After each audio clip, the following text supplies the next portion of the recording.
Bonsoir à tous, ravi de vous retrouver pour un nouveau JT sur Monaco Info. Voici les titres de votre journal. J-1 avant le Monaco Yacht Show, ce salon international de référence pour l'industrie de la grande plaisance ouvre ses portes ce mercredi et présentera des unités inédites. Nous en parlerons avec la directrice générale de l'événement, Gaëlle Talarida.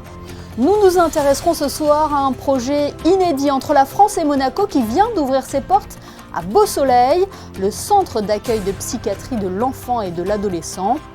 Elle se prénomme Appel, c'est une application solidaire des femmes victimes de violences. Elle a intégré l'écosystème numérique monégasque il y a quelques mois, présentation dans ce journal. Puis nous recevrons ce soir Thomas Le Douarec, le metteur en scène et comédien, lance la saison du théâtre Princesse Grace avec une version contemporaine du Misanthrope de Molière. Nous ouvrons ce journal avec ces images tournées ce mardi matin sur le Rocher, la photo du gouvernement princier sur les marches du ministère d'État. Pierre Dartout était entouré des ministres des différents départements, dont Marco Piccinini, fraîchement nommé ministre des Finances et de l'Économie. Était également présent la chef de cabinet du ministre d'État et le secrétaire général du gouvernement. C'est l'événement phare du yachting, c'est aussi l'un des rendez-vous les plus importants en principauté. Le Monaco Yacht Show débute ce mercredi. Le salon international de référence pour l'industrie de la grande plaisance rassemble notamment les plus prestigieux yachts au monde, une industrie qui s'adapte aussi aux enjeux environnementaux. Pour en parler ce soir, nous sommes avec la directrice générale du Monaco Yacht Show. Bonsoir Gaëlle Talarida. Bonsoir. Nous sommes à quelques heures du coup d'envoi du Monaco Yacht Show. Est-ce que tout est fin prêt ? Presque. C'est toujours la veille du yacht show, on se dit oulala, ça sera jamais prêt, mais oui, on sera prêt demain matin à 10h pour l'ouverture. Combien d'unités sont attendues dans l'espace d'exposition ? Il y a 117 yachts, super yachts, d'une taille moyenne de 47 mètres et demi. Et on a également 61 tenders exposés dans la Adventure Area qui est au quai Antoine Ier et quai Gerland. Et aussi 2 sous-marins et 2 hélicoptères. Alors, des nouveautés présentées cette année, parce que les modèles que vous dévoilez au Monaco Yacht Show vont de l'exploration à la pure plaisance. Tout à fait. Nous avons 45 yachts qui sont lancés en première mondiale au Monaco Yacht Show cette semaine, qui sont présentés principalement par les chantiers, mais également par des brokers qui présentent ces bateaux. Et toutes les unités annexes, les tenders, les toys en général, sont des nouveautés qui sont justement aussi lancées à l'occasion du Monaco Yacht Show à Monaco. On parle beaucoup de yachts et de super yachts, mais c'est bien l'ensemble de la profession de la grande plaisance qui est représentée. On est vraiment sur le marché de la grande plaisance cette semaine. Dans ce port, on a créé pendant 4 jours la plateforme mondiale de tout ce qui se fait dans le domaine du yachting, pour l'équipement, pour le service, tout ce qui, on va dire, un propriétaire, quelqu'un qui souhaite acheter un bateau, vient faire son marché à Monaco cette semaine. Est-ce qu'on peut dire encore que Monaco est capitale du yachting ? Je pense que clairement cette semaine, plus que jamais. Cet événement n'existe nulle part ailleurs. Il est hyper unique pour le super yacht. Il y a d'autres événements qui existent dans le monde qui traitent du sujet du yachting, de la plaisance, un petit peu de super yacht, mais en termes d'image, en termes de lien avec le super yacht, le yacht show est vraiment unique. Il y a une réelle volonté de votre part de faire de ce salon un véritable écosystème du yachting avec le programme Céducation, si je le prononce bien. Où en êtes-vous dans cette démarche ? C'est toute la stratégie marketing de l'événement, puisque l'idée c'est de pouvoir attirer et présenter à des futurs potentiels clients acheteurs de bateaux qu'est-ce que le yachting va leur apporter.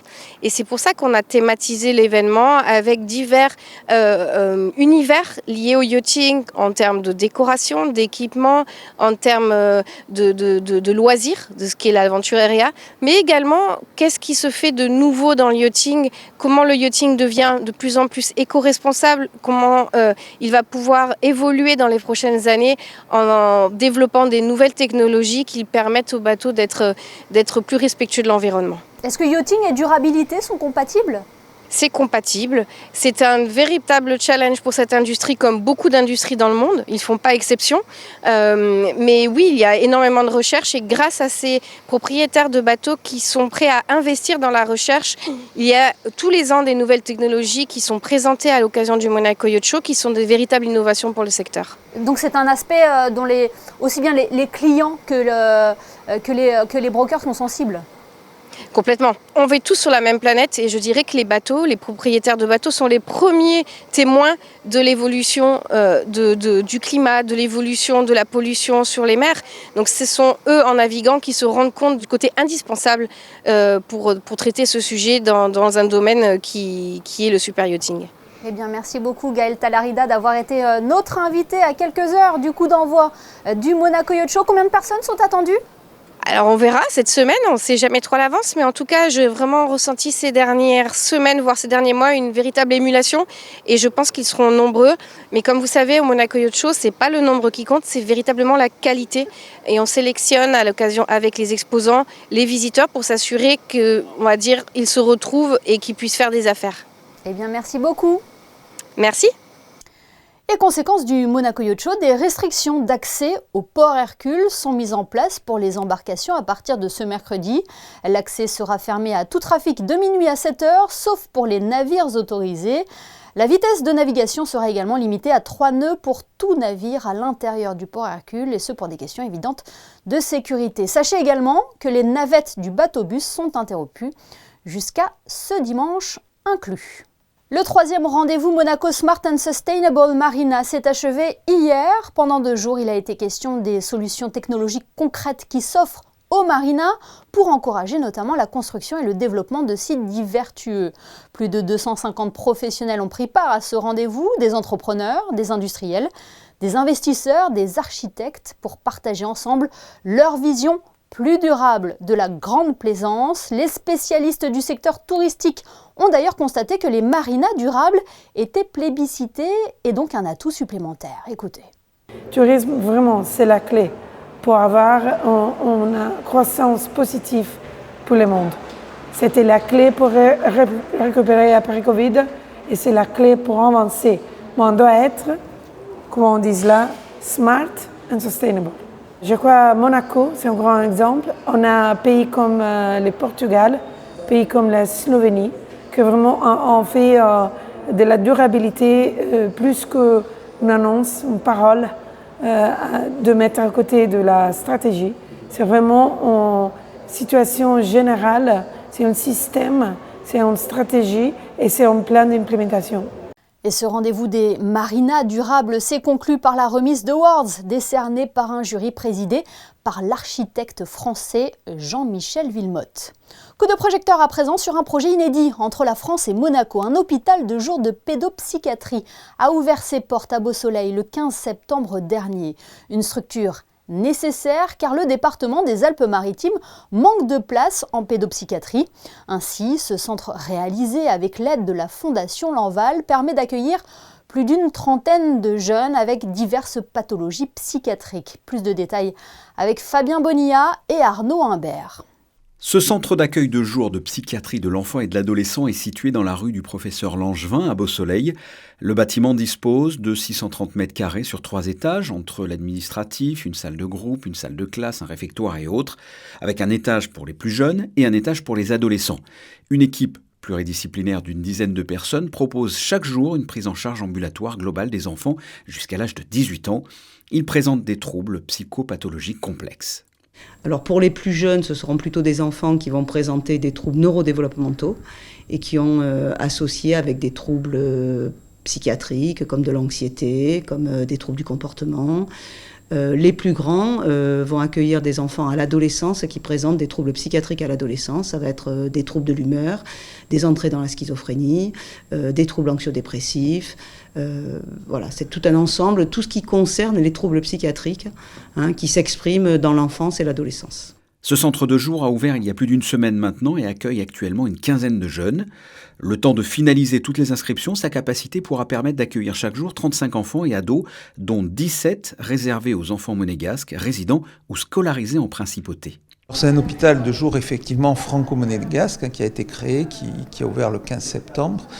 Il fonctionne sur la base d'une convention entre la DASA que je dirige et la Fondation Lanval. Donc le personnel, puisqu'on est en territoire français, c'est du personnel de la Fondation Lanval qui intervient ici. Alors il y a une équipe pluridisciplinaire avec des médecins, des neuropsys, des psychologues, des éducateurs.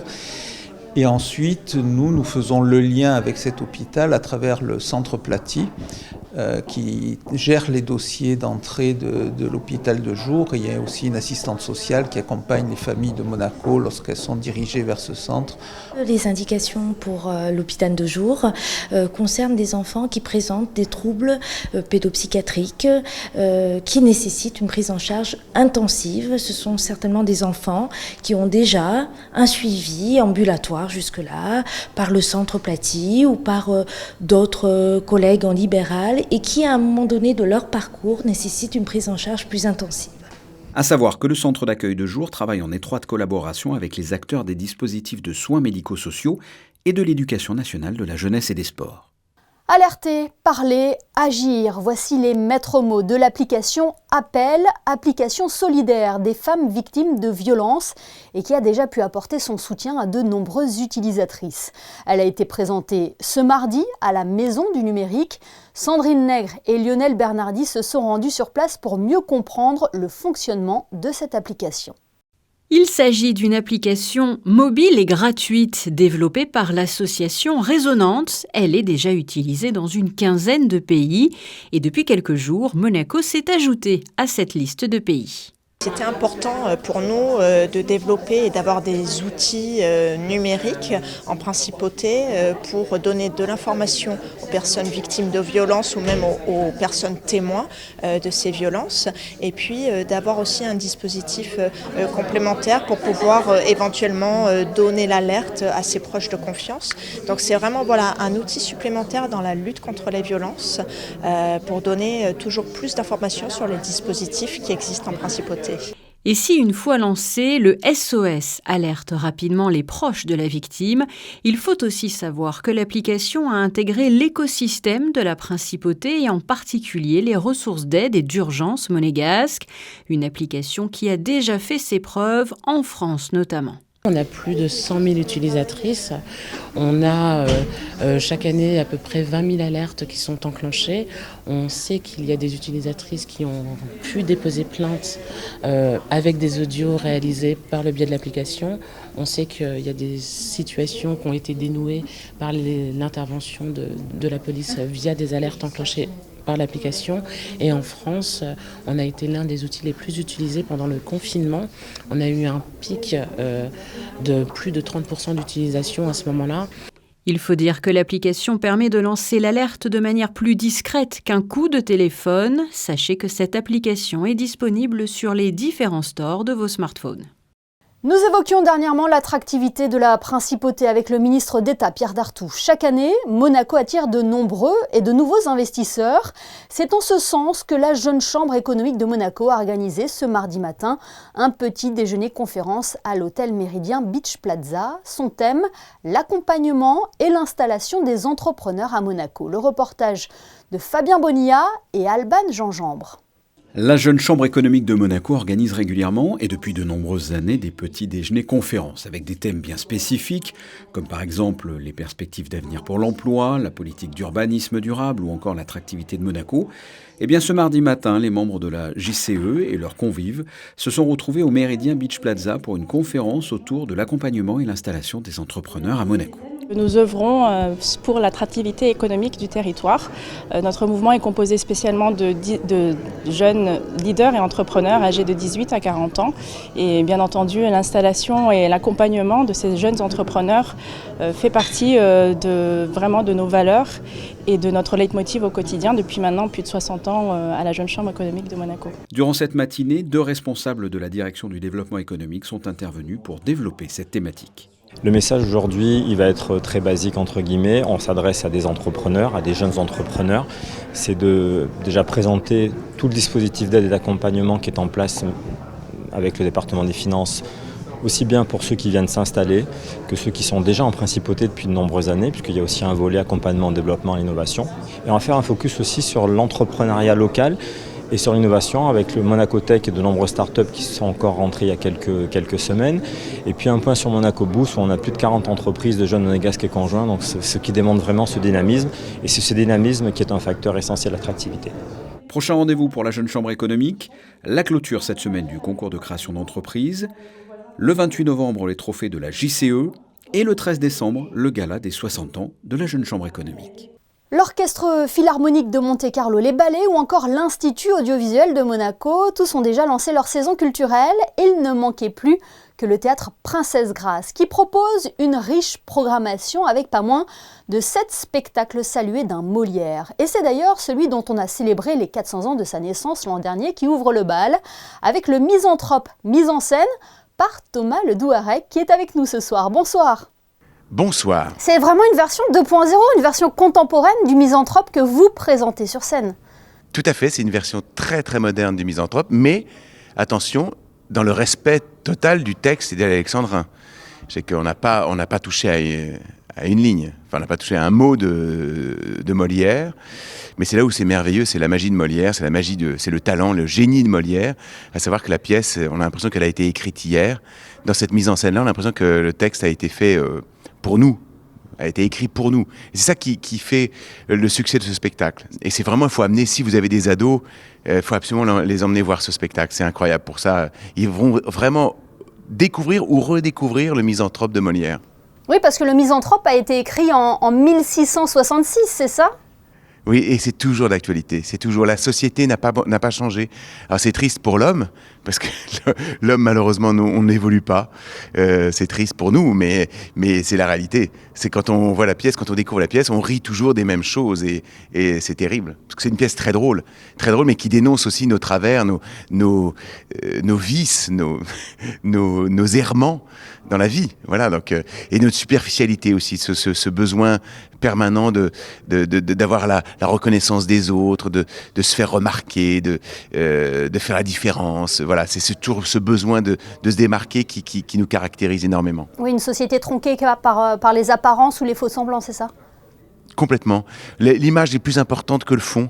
Et c'est ça le drame de l'être humain aujourd'hui, de notre société encore plus. Et la société n'a pas bougé en 400 ans. C'est qu'aujourd'hui, on est toujours... l'image a plus d'importance que ce qu'on est réellement. C'est ce qu'on voit de nous qui compte et pas ce qu'on est nous. Oui, c'est avec un texte qui est complètement classique. Vous parlez, vous l'avez dit, à toutes les générations. Ouais, c'est vrai. Avec une équipe formidable. J'ai une équipe de jeunes et qui donc du coup là on a utilisé bien sûr les réseaux sociaux, les téléphones portables. On filme en direct avec nos téléphones portables. Donc il y a quelque chose qui se raconte, qui se passe, enfin qui crée en fait une résonance avec notre quotidien à nous. C'est ça qui m'intéressait. Enfin c'est ça qui nous intéressait nous avec la troupe. J'ai 8 comédiens exceptionnels, qui emmenés par Alceste, qui est interprété par Jean-Charles Chagage-Bagnan. Jeanne Pajon joue Célimène, Caroline Devy, Marcy Noé, Justine Vultaggio, Eliante. J'ai Oronte que je joue Oronte. Et j'ai aussi Rémi Jensen, Valérian Béarbonnet qui joue les deux marquis. Et j'ai aussi monsieur Emmanuel Rébinder qui joue Philinte. Donc on a une très belle équipe et on a hâte de rencontrer le public monégasque ce soir. Public monégasque que vous avez déjà rencontré par le passé ? Oui, à plusieurs reprises. Et j'ai même eu la chance de créer à Monaco. On avait créé, j'avais adapté le roman de Dostoïevski, un roman de 1000 pages qui s'appelle L'Idiot de Dostoïevski, qu'on avait créé au Théâtre Princesse Grace. Le théâtre nous avait ouvert ses portes et on avait fait une résidence au théâtre, c'était magique. Et j'ai de très bons souvenirs ici. On avait joué aussi le Cid, j'avais monté un Cid dans une version flamenca de Corneille qu'on a joué ici. Je viens régulièrement aussi jouer au Théâtre des Muses à Monaco, chez Antea Sogno, donc je suis un habitué de Monaco, un fidèle, voilà. Et j'aime beaucoup ce public et je m'entends toujours j'ai toujours eu que d'excellentes expériences avec le public monégasque. Eh bien, merci beaucoup Thomas Le Douarec d'avoir été notre invité ce soir sur Monaco Info. Mais je vous en prie. De la rentrée culturelle, passons à la rentrée sportive. Les joueurs de l'AS Monaco Handball ont repris le chemin de l'entraînement dernièrement. Le club compte plus de 200 licenciés. Émilie Flamin et Olivier Bonello ont assisté au premier cours de la rentrée. L'heure de la rentrée a sonné pour les 200 jeunes de l'ASM Handball. Les différentes équipes ont pu retrouver leur terrain de jeu, comme Diego qui pratique ce sport depuis 8 ans et qui apprécie toujours autant. Le fait d'avoir le ballon dans les mains et mon père, il m'a montré que c'était cool, donc du coup j'ai aimé et j'ai continué. Le travail d'équipe, avoir des amis, puis pouvoir aller marquer des buts et tout, ça fait toujours plaisir. De son côté aussi, Kenzo est ravi de la reprise avec de beaux objectifs du haut de ses 10 ans. C'est un sport que j'aimerais faire plus tard encore. Et ça m'a toujours aimé parce que ma soeur va le faire aussi. Donc je préfère lui montrer quelques techniques et voilà. Et qu'est-ce que tu aimes dans ce sport? Dans ce sport, j'aime bien tous les postes, plutôt le gardien, comme je suis gardien et voilà.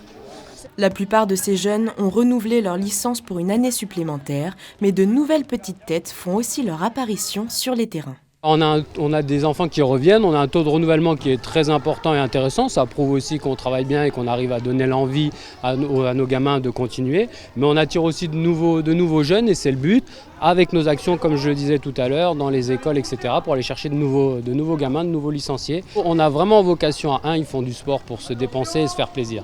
Après, en effet, en fonction, à partir de certaines catégories, on va dire à partir du moins de 15, on va avoir des groupes performance et des groupes entre guillemets loisirs pour que les gamins puissent jouer. Parce que l'entraînement au handball c'est bien, mais le fin mot de l'histoire c'est la compétition malgré tout. Et les enfants ont envie de jouer des matchs. Clairement, s'entraîner c'est bien, mais on s'entraîne pour jouer des matchs.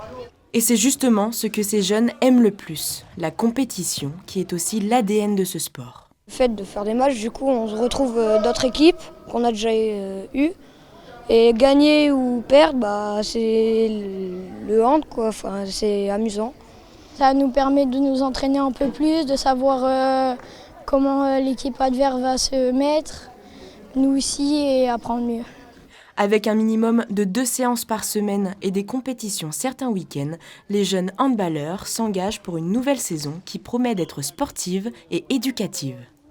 Dans l'actualité en bref, l'association Semeurs d'Espoir lance une collecte de baskets pour les plus démunis. Un conteneur est disponible devant l'enseigne Decathlon Monaco, partenaire de l'opération. Vous pouvez y déposer vos anciennes chaussures jusqu'au 14 octobre prochain. Passons à présent à vos prévisions météo. Bonsoir Yannick de Bever, avez-vous de bonnes nouvelles à nous annoncer pour la journée de demain Yannick ? Bonsoir à toutes et à tous. Ce mercredi sera tout simplement la plus belle journée de la semaine avec un grand soleil au rendez-vous et un thermomètre qui montera jusqu'à 28 degrés.